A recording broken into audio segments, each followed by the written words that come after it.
Shout out to T Mix. They produced that. Don, when the label decides to get behind Letter to My Son, was there an artist that was in consideration besides CeeLo? Or was it just like, hey, CeeLo, like, because I know how the major labels work. Sometimes they're like, what name can we get on this song to take it to the next level? Yeah, they said Mary J. Blige. And I said no. See, that whole everything about the release of that song was tricky.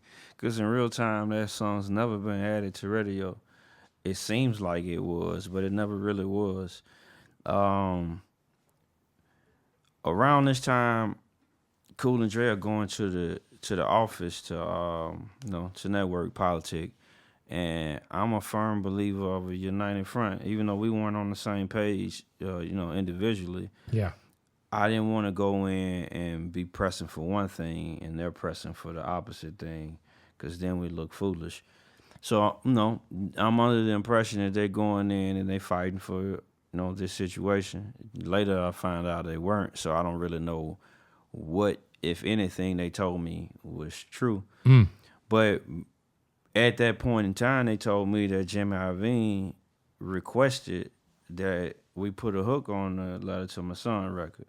And I'm asking why, and they like, you can't go to radio without a hook.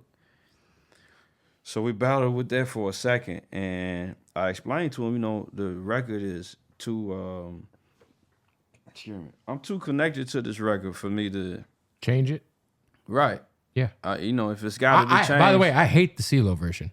Well, I love CeeLo. No, I love CeeLo too. I love Goody Mob. I love CeeLo. I felt the same way. I felt it was fine the way it was. I cannot listen to that song with CeeLo on it. Yeah. Well, see, because I love the original. We took a long that was a fight that I just had to bow out on, because they was expressing it as if Jimmy Iovine made this call, and I'm like, that's who bet the money on it, and we having the conversations, and I'm like, man, maybe I need to speak to Jimmy, and of course, everybody voted against such.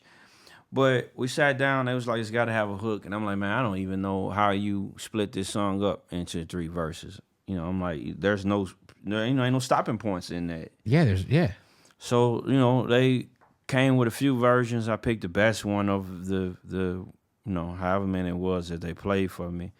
And they, it's like, we need a hook. And I'm like, I can't think of a hook. I can't, this is, you got to keep in mind, I'm living this song. So I'm like, it's my real life. I can't. They wanted a Letter to My Son Part 2, so even that was out the question for me. I'm like, man, I would have even preferred you named the version with CeeLo Part 2. That probably would have been that would have been a nice alternative, compromise. But they were like, you had to have a hook. I couldn't really agree. And one day I was on Twitter, and I didn't know, I had no idea that they had reached out to people. So I don't really know how it got to her desk. But Esther Dean hit me on Twitter, and she was like, I sent you a surprise.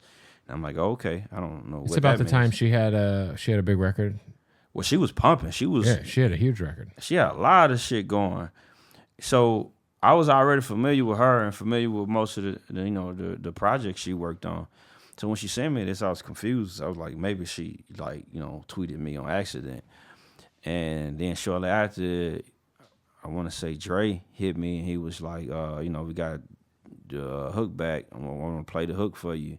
So he played it over the phone. So, it's Esther Dean who really wrote the hook. So I heard him, like, okay, I can fuck with that, I don't think that's a bad contribution to it. I mean, since I'm forced to. Right, since you're going to have to do it, yeah. Right, I'm forced to format it. So I'm like, all right, so be it. And they was like, we reached out. I'm not sure which one, but they had Mary J. Blige in mind. And I said, no, I don't think that works, because it's Letter to My Son. And the perspective that's always been missing when it comes to single parenting is the father's perspective. Yep. So I was like, no, I don't think that fits. And I love Mary J. Blige. I just felt like that didn't make much sense sonically. So I told him, I used an example. I was like, man, it's a record from 8Ball MJG. It's called Paid Dues. And I'm like, the way CeeLo sings on that, that's part of the reason why I love this record. I feel it like it give me chills. I'm like, if anything, it should be something like this. So I played the record for him, and not too long after, Dre hit me again. He was like, man, we got the word back. I want you to hear this. So, he played it over the phone like he did the last one, and it's CeeLo singing it. And later he told me, part of how they got it connected, him knowing Dre was close with Gip. Yeah, shout Big Gip. And somehow, they lined it up. Yeah, definitely shout out to Big Gip. Gip always hold me down.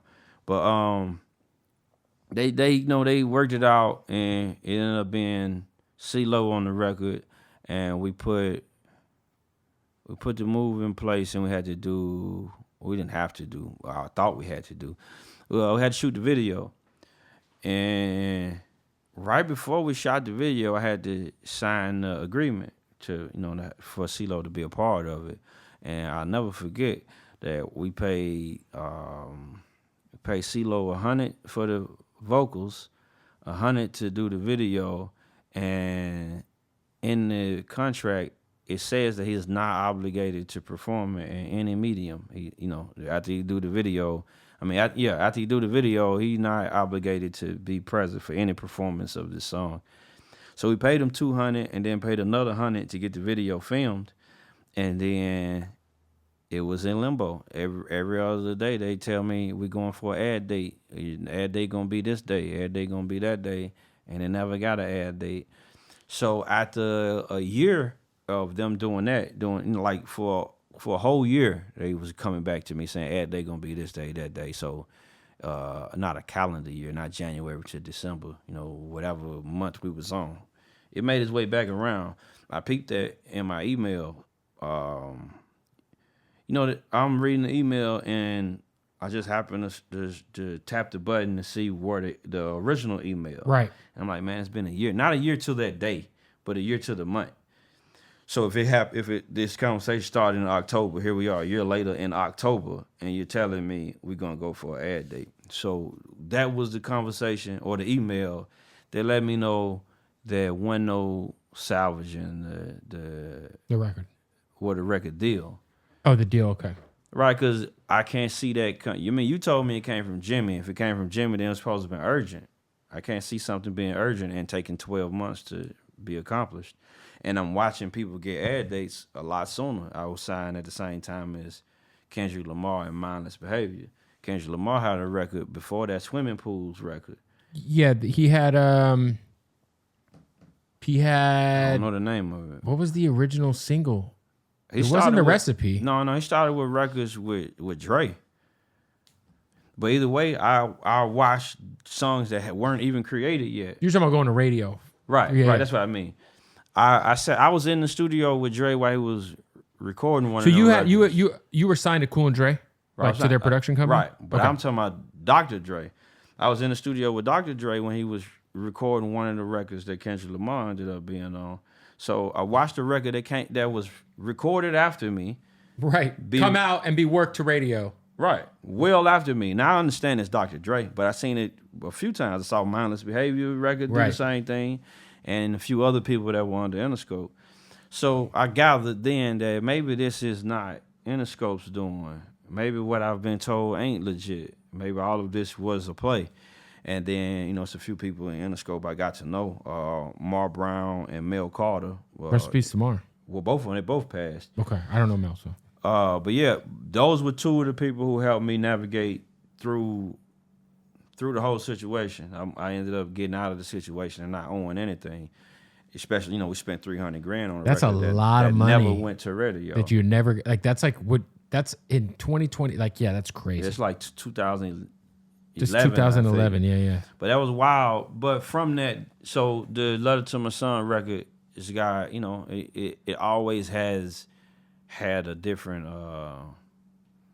effect on me than you went through so much listener. of it, yeah. I went through quite a bit. I was going through it in real life, then I went through it in business. Both sides. Then, right. I've had because I had my show in Vegas at KVEG. I did the night show, but then I had Sunday nights from 10 to 12. Yeah. That night, I was playing the original, but I had I was all, every weekend we'd get together, me and my DJ. That's all I could get was mix. And we would no, but I wasn't playing the CeeLo. I mean, we played the CeeLo version when it came out. Right. But we were playing the original version, just self edits. Like we were. This is a blog era, so you get the Z Fire share. Yeah. And then you'd hit Two Dope Boys. You'd hit Not Right. You'd hit Rap. Whatever. Yeah. And then you download shit. Be like, all right, what are we cleaning this week? Oh, we got Don Tripp. We got fucking Mac Miller. We got. You know what I'm saying? Definitely. Such a great era. Just True that. all time great era, man. Well, listen, the new album and the deluxe are out. You guys, are you guys, you talking about touring? Is there any more tour dates coming? Is there any more hitting the road or? Yeah, we're going on a couple days. We're going through the Midwest, Indianapolis, Cincinnati / Covington, Kentucky, Columbus, Ohio, and we're in Omaha. You just mentioned Omaha, Nebraska. We're there next week in Atlanta. I think in Omaha. I just think of the guy in Nelly or in Belly eating the banana. Russell, he nigga in Nebraska. He gonna be there. He gonna be there. Atlanta. We got Atlanta coming up, Birmingham, Alabama, Jackson, Mississippi, Mobile, Alabama. So do you guys do vinyls for this album? We got one. We on the way to you.